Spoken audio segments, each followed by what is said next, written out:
Police आणि उत्पादन शुल्कची आता वराती मागून घोडे पाहायला मिळतात। L3 हॉटेलवर झटपट कारवाईचा देखावा करण्यात येतोय।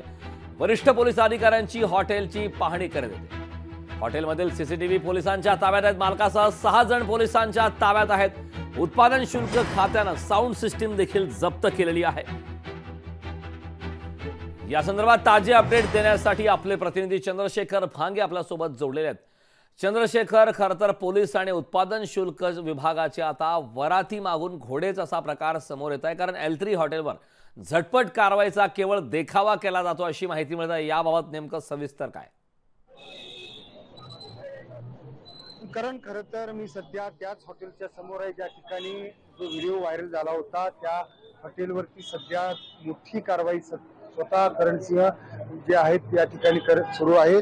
आपण बघू शकतो की या हॉटेलमध्ये जो व्हिडिओ ड्रग्ज घेतानाचा व्हायरल झाला होता, अगदी 6 सेकंदाचा सगळा व्हिडिओ होता आणि द लिक्विड लीजर लाउंज नावाचं जे हॉटेल आहे ते पुण्यातील फर्ग्युसन कॉलेज रस्त्यावरती आहे। काल रात्रीचा तो व्हिडिओ आहे असं सांगितलं जात आहे। एक तरुण जो आहे तो त्या ठिकाणी टॉयलेटमध्ये जातो आणि त्याच ठिकाणी ड्रग्ज घेताना तो व्हिडिओ होता आणि या व्हिडिओ नंतर पोलीस खाते आणि उत्पादन शुल्क या दोन्ही विभागांनी आता मोठी कारवाई जी आहे ती या ठिकाणी सुरू झालेली आहे। आपण बघू शकतो या ठिकाणी लाईट सुद्धा सुरू आहे।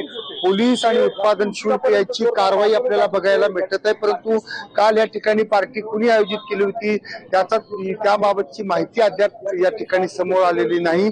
या हॉटेलचे मालक कोण आहेत, कोणत्या राजकीय पक्षाची त्यांचा संबंध आहे का, याचा सुद्धा अँगल जो आहे तो आता पोलीस तपासात सध्या सुरू आहे।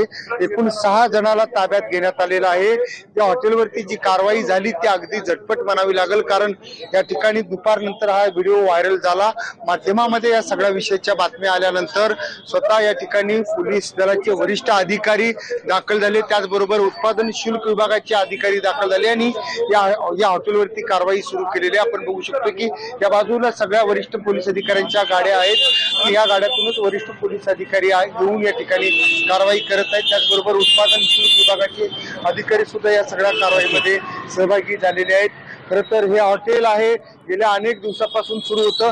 मी काही तुम्हाला दुसऱ्या बाजूचे या ठिकाणची कारवाईची दृश्य दाखवतो। आपण बघू शकतो की या ठिकाणी एका टेम्पो मधून ही सगळी कारवाई जी आहे ती सध्या आपल्याला बघायला या ठिकाणी भेटत आहे। या टेम्पो मध्ये सध्या मोठ्या प्रमाणात जे आहेत या ठिकाणी आपण बघू शकतो की या ठिकाणी मोठ्या प्रमाणात दारूच्या बॉटल आहेत, त्याचबरोबर या ठिकाणी जे आहेत वेगवेगळे विदेशी मध आहेत। या मधाला सध्यावर यांच्यावरती कारवाई करून एका छोट्या टेम्पो मधून उत्पादन शुल्क विभाग जे आहे ते घेऊन जाताना दिसत आहेत। आपण बघू शकतो की अत्यंत महागडे सगळ्या या दारू आहेत आणि उत्पादन शुल्क विभागाची जी टेम्पो आहे या टेम्पो मध्ये सध्या भरून हे सगळं जे साहित्य आहे पोलीस आणि उत्पादन शुल्क विभागानं त्या ठिकाणी आपल्याला कारवाई करताना दिसत आहेत।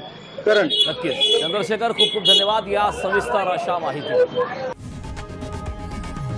लोकशाही मराठी ऐका, पहा, जागरूक रहा।